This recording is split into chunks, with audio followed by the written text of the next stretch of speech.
ഒമാനിലെ മസ്കത്തിൽ തൊഴിൽ മന്ത്രാലയത്തിന്റെ പരിശോധന തുടരുകയാണ്. 1546 നിയമലംഘനങ്ങളാണ് സെപ്റ്റംബറിൽ മാത്രം കണ്ടെത്തിയത്. 1285 തൊഴിലാളികളെ നാടുകടത്തുകയും ചെയ്തു. തൊഴിൽ വിപണി നിയന്ത്രിക്കുക എന്ന ലക്ഷ്യത്തോടെയാണ് മന്ത്രാലയം പരിശോധന ശക്തമാക്കിയിരിക്കുന്നത്. തൊഴിൽ ക്ഷേമ ഡയറക്ടറേറ്റ് ജനറൽ മുഖേനയും സെക്യൂരിറ്റി ആൻഡ് സേഫ്റ്റി സർവീസിന്റെ ഇൻസ്പെക്ഷൻ യൂണിറ്റിന്റെ പിന്തുണയോടെയുമാണ് മന്ത്രാലയത്തിന്റെ പരിശോധന തുടരുന്നത്. സെപ്റ്റംബറിൽ മസ്കത്തിൽ മാത്രം നടത്തിയ പരിശോധനയിൽ 1546 നിയമലംഘനങ്ങളാണ് കണ്ടെത്തിയത്.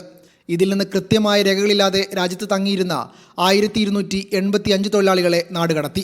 ആകെ കേസുകളിൽ 877 റെസിഡൻസി പെർമിറ്റ് കാലഹരണപ്പെട്ടതായിരുന്നു.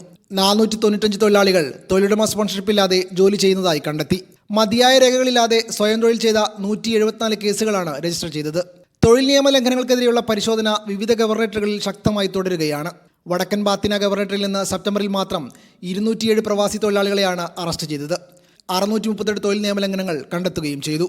അനധികൃത തൊഴിലാളികളെ കണ്ടെത്താൻ കനത്ത പരിശോധനകളാണ് രാജ്യത്ത് നടന്നുവരുന്നത്. ഒമാൻ വിഷൻ 2040 ലക്ഷ്യങ്ങൾക്കനുസൃതമായി തൊഴിൽ വിപണി നിയന്ത്രിക്കുക എന്ന ലക്ഷ്യത്തോടെയാണ് മന്ത്രാലയം പരിശോധന ശക്തമാക്കിയിരിക്കുന്നത്. Media 1 Muscat.